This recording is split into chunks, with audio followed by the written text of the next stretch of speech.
Hello, everyone. Wow, this is crazy that I'm recording a new podcast episode. It's been really long.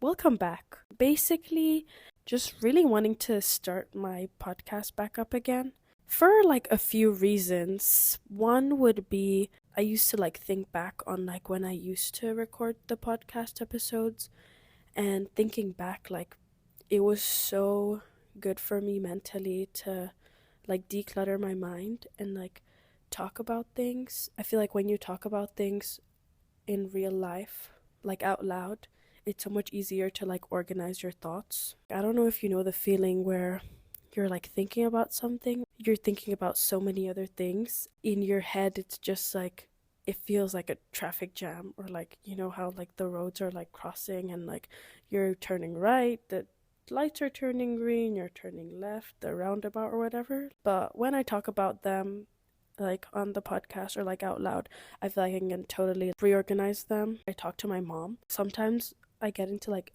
conversations and they become like really complex. Even I can like think out my thought processes, like why I do things, how I do them. So today I'm just going to be talking about a whole new life. So, a lot of things have changed since I first hopped on this podcast and filmed an episode for many reasons and many factors. Number one is I live in the US now. I go to college.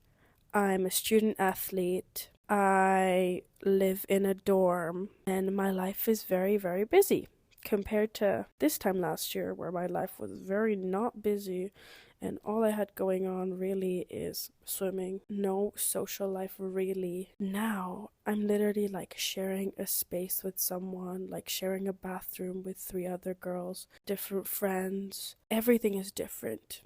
I've been in college for 1.25 semesters, I guess. My semester started last semester in like August.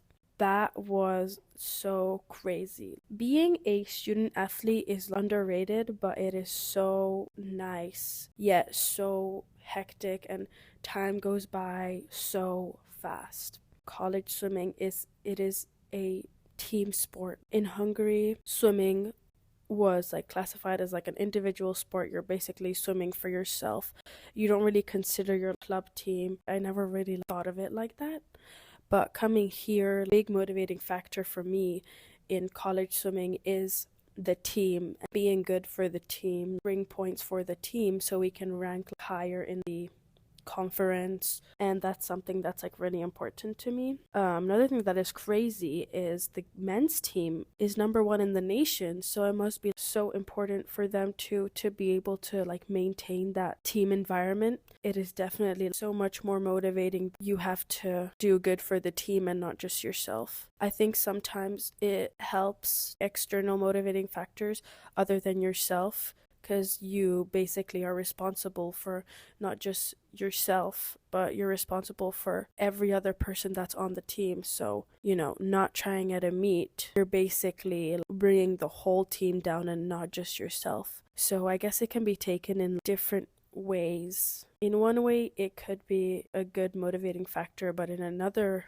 way it could be taken as this like intense pressure that you need to perform well. But for me, I do believe it is like a really motivating factor. Basically, first semester was literally like a fever dream. It went by so fast. College life, so many parties, so many new memories. Yeah, college life is worth the hype. You really get to experience so many things that you wouldn't be able to experience anywhere else. You also make like so many new friends. I was talking about this to one of my friends. Like, I don't know how I would make friends if I was not a swimmer. All of my friends are swimmers from our swim team. I don't know. I'd probably be like so scared to not knowing anyone. You really have to work to make friends. But that also gives you so much confidence to be able to, you know, go up to someone and like just start talking to them. I think that's like such a great way to build up your confidence too. Another great way to build up confidence, I have realized in the first semester, is repetition. Repetition in my races has given me so much confidence to perform. Constantly being able to prove to myself that I am, in fact, like able to swim an event like really well has given me so much confidence. One of the key takeaways I've taken away from the first semester. Another key takeaway I have taken away from my first semester is doing good in school. I feel like my first semester I really was neglecting school and I could have done so much better. I was really unaware of GPA, like a grade point average. Like how it works in America is you have like a grade point average, maintain like a good grade point average. I had no clue about this. I was like, I'm just gonna pass my classes, like it doesn't really matter. Well, it does matter because it's gonna be on your record. I feel like I really did neglect school a lot. This semester, it is going to change, and it is changing. I feel like I've been so much more motivated to do good in school, and I feel like I've just been able to maintain my like assignments and everything, do everything on time, like, so much better than last semester. I made so many memories with all of the girls and all of the guys on the team. It really was the time to just be reckless, do things you've never done, obviously like a responsible way, having fun with your friend and living the college lifestyle while also being a student athlete, taking risks, having fun, staying in check because you have to be able to like perform all the time. My first semester also involved letting go of a lot of people from my old environment, which was Hungary. It's been really interesting seeing everyone back home on like social media and stuff and comparing it to how I'm living now. I don't know how to explain it. The me from Hungary back then, not going to school, practicing, having a team full of boys, like, not really having those like good friendship connections, day-to-day good friendship connections, to now like living with someone, having like new friends, like seeing them every day, talking to so many people during the day, like getting bored really, because like able to like just do what I want. I'm not bored. I'm just like relaxing and stuff. And so different, and honestly feels like two different people, and I had to like let go of like my old environment and people from my old environment that not intentionally, but they were just holding me back from being able to like experience this new environment and like to be able to grow. And like as a person I had to just like let go of like some people that were like in a way holding me back, but it like doing that intentionally, you know. Keep touch with like a lot of my friends and stuff from back home, but like people that I just had to, where I left off was letting people go, people from my old environment go, that like held me back from experiencing my new environment fully, with my full awareness being here, because it just kept like getting in the way of me being able to live my life. The next thing I'm going to get onto is my second semester, and that's funny because you can literally hear, oh my god. Okay, I'm gonna try and use a microphone and have you guys listen to this whistling. Okay, it literally went away the second I wanted to video it. Anyways, the next thing I want to get onto is second semester, because my first semester was very different, is very different from my second semester. My first semester I literally was like, I'm unstoppable. Never, actually, I don't think I ever got sick. Like, I never missed a practice because I was sick. I don't even think I missed one practice in my first semester. And then winter training came and my parents visited me in Arizona. And a few days after they left, I got diagnosed with mono, which was and is a huge factor towards why my swimming hasn't been going so good this semester, because mono isn't very good for sports and I had to go through a lot. I couldn't swim for a while, and even after being scared that things might happen, like things might go wrong, thank God there was like an outbreak of mono in our team, and then that's how I got it. It was just really upsetting because I was so happy my first semester. Me missing practices came with a lot of things after still affecting me in a way, but I'm so happy to be able to be healthy, and it's made me realize that I really do need to prioritize my health and also my mental health.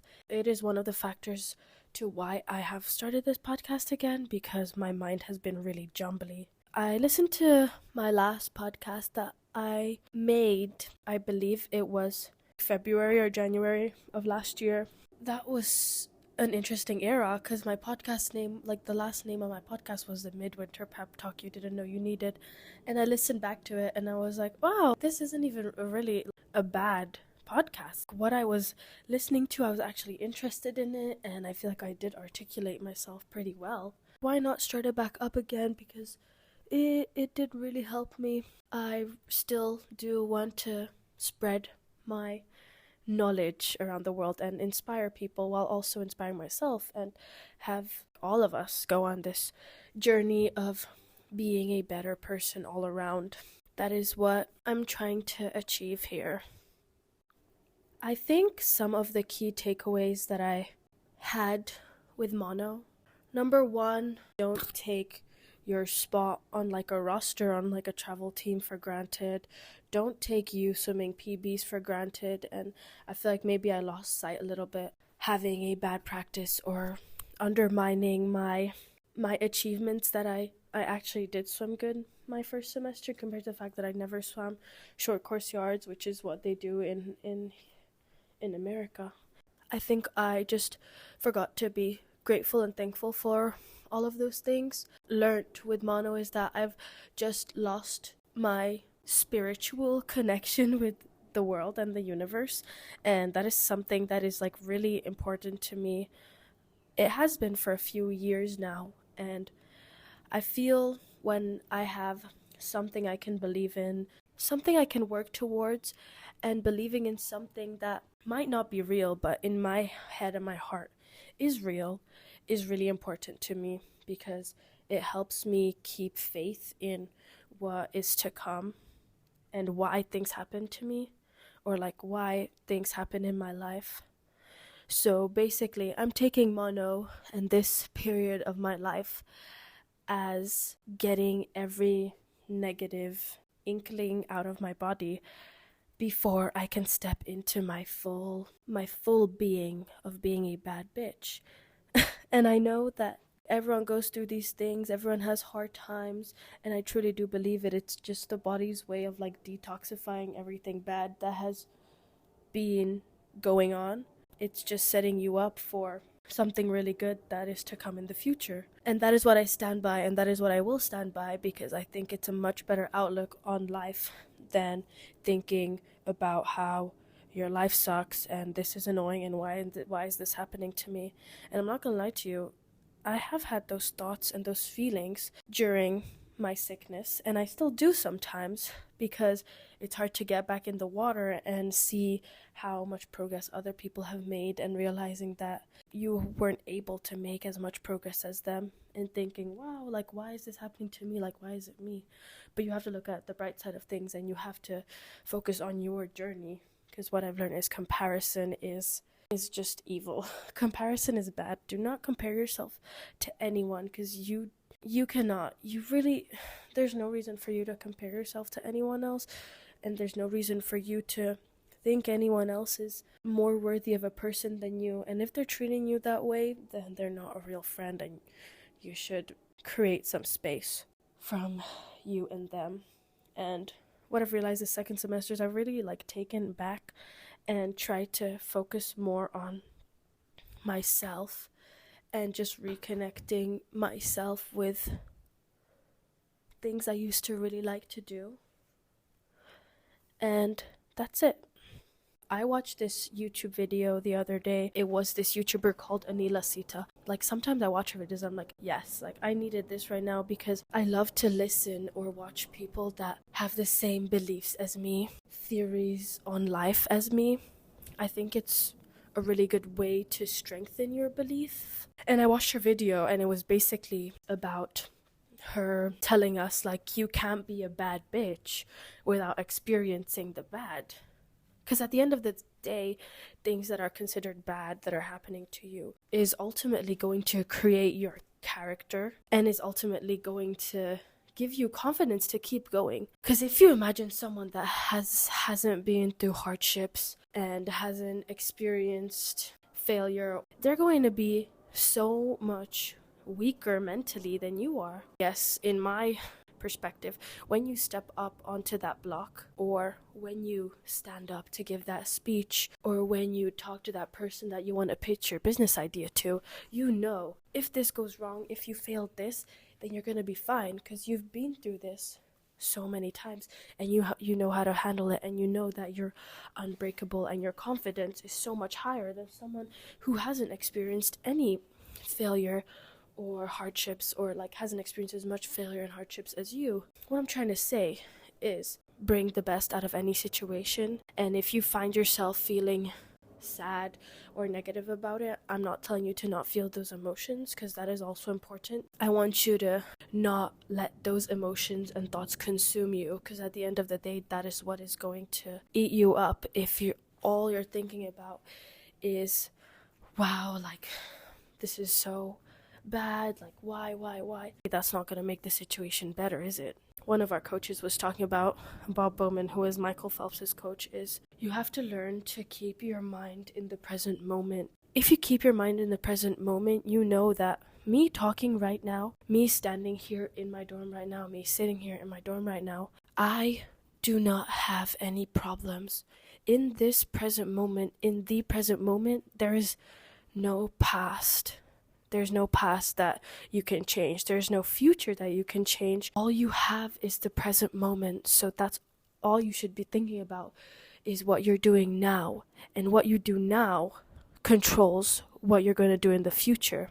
What you do now controls how the past affects you. Take those thoughts, accept that they're there, and try to redirect them into something more positive. So when you're alone in your room, you enjoy being with yourself, and you enjoy your thoughts, and it's not a abusive household. It's like a nice, caring, loving household that is your head. When you try to overcomplicate things, it just makes everything so much more complicated. And that is what I'm trying to get to you.